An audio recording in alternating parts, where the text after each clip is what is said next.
Welcome to Pickles. I'm Amir, the show where you're in a situation you need to talk your way out of or into, and I provide free, unprofessional spin doctoring.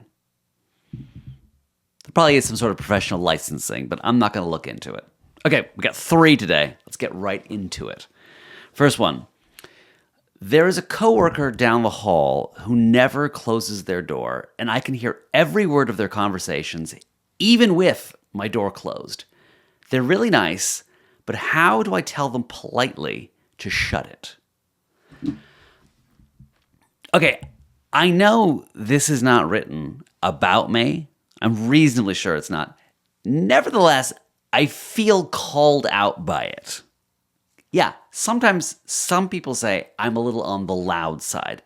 What I say back is, I'm speaking at a normal level, at a healthy level. I'm breathing as I speak. When I speak, I'm engaging my diaphragm correctly.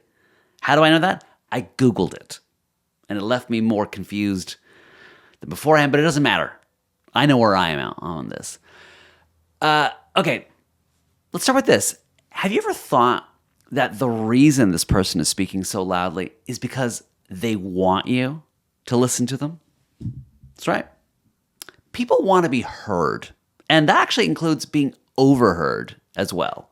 Maybe from their point of view, and this is how they see it, they are providing a morning radio show to you, free of charge, no commercial interruptions, every single day. The least you could do is listen in. So be the fan they deserve. Every day, tell them at the end of the day, oh my God, great show today. That takedown of Donna in marketing was epic. And that 20-minute phone call with Qdoba to discuss your online order, can that be like a regular recurring segment? We loved it.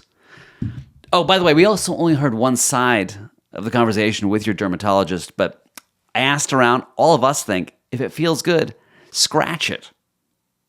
Also, good news, we've got a pool going in the office. Depending on how that mole turns out, if it's benign or otherwise, someone's going to win. So you got that to look forward to. Also, we're such big fans, we're going to make t-shirts. It's going to say Tanya's Morning Zoo. But, and we're going back and forth on this, you've described so many groups as animals. Which one should be the mascot? So try that, right? Like Brene Brown says, there's a transformative power in deep listening. And I think that's what that means. Okay, next one. I agreed to talk to a class of middle school students for Career Day. Bless you for that, by the way. They call it Journeys Day because someone dropped out. I work in medical billing because whatever, it's a job. What do I say so I'm not mocked by 7th graders? Okay, first thought, why do you just assume that medical billing is uncool? And then my second thought is, yeah, there's no way it's cool. You'll be eaten alive. Okay, the thing here is that you have to understand, why do preteens laugh? And the reason they laugh is because they're afraid. They're afraid because they're embarrassed, because they have this nascent cognizance of their own mortality. They laugh because Dylan Wisniewski scraped the frosting off a Pop-Tart and then ground it into a powder and then snorted it. And then in 4th hour, he was like, ah! And Mrs. Lomas lost it. So, it's like bad he did it, but I'm kind of glad he did it. You know what I mean? Anyway, point being, preteens laugh because they're afraid. And also because of Dylan Wisniewski. Probably 50-50, okay? Here's what I want to say. If you want to get through to them, if you want them to respect you, you've got to give them something to be afraid of. You tell them what you had to get through to get to your current job, right? You tell them about the student loans you took on so you could get a degree in communications, only to find out no one needs a degree in communications. You tell them about your dreams of being a journalist and how you became an intern at a local paper. And then because of massive layoffs, you became promoted to editor-in-chief and then fired in the same 24 hours. Tell them how you no longer see a mattress on the street, and automatically count it out. Tell them about all your sad solo meals that you've had. Tell them about the time you buttered hummus. Tell them about the time some of your friends wanted to break it into a musical theater, and you made fun of them. But then one of them succeeded. And that doesn't feel very good. Yeah. You tell them that when your dreams shatter like glass, you've got to crawl on the broken shards with bloodied knees. Tell them, yeah, medical billing may be what I do, but what I am is a warrior. Sorry, did I say warrior? I meant worrier. Definitely, it's a lot to worry about. So try that, and if you don't win their respect, you'll probably win their pity. And with 7th graders, that's pretty good. That counts as a win. Best of luck on that one, by the way. All right, third one. I'm in a band, but I want to go solo, but I also don't want my bandmates to hate me. What can I say so they give me their blessing? So look, I get it. Probably in the beginning, the band was the right move for you, right? You needed to be in that band. But since then, you've grown as an artist. You now feel confined, and you are ready to do something on your own terms. Sure, let's just make one thing clear. The least believable sentence in English is, I prefer their solo work. Face it, we as fans, we prefer the band to stay together. We want the band to stay together, no matter what you want. And by the way, let's just expand what we mean by bands here. Any kind of musical group. We're talking your Beatles, your En Vogues, your One Directions. We want bands to stay together.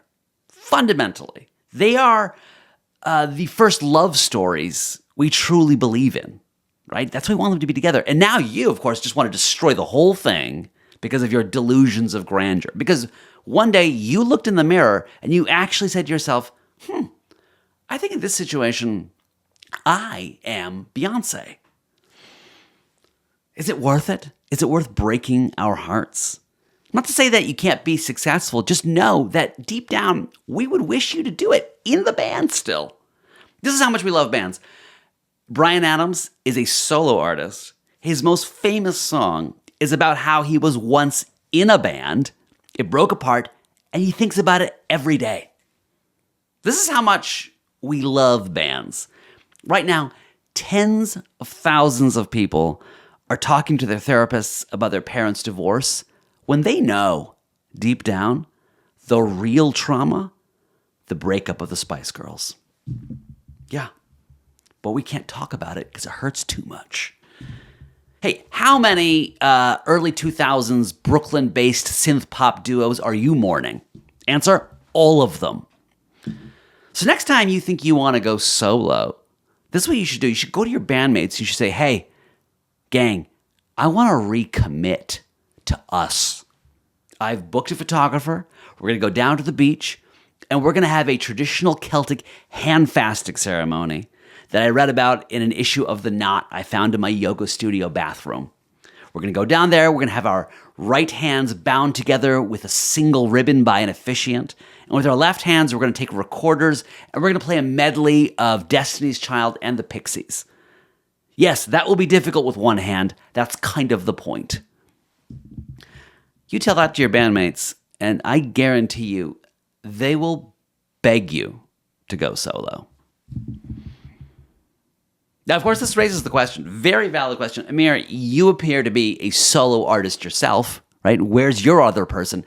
This is not by choice. I would gladly have someone with me here. I would prefer a collaborator. In fact, if that is you, there's a little email in the description there. Please let me know. Reach out. There's room here for another person. 100%. And also, of course, if you are in a pickle, you're in a predicament, you need some talking points, send it my way. Tell other people.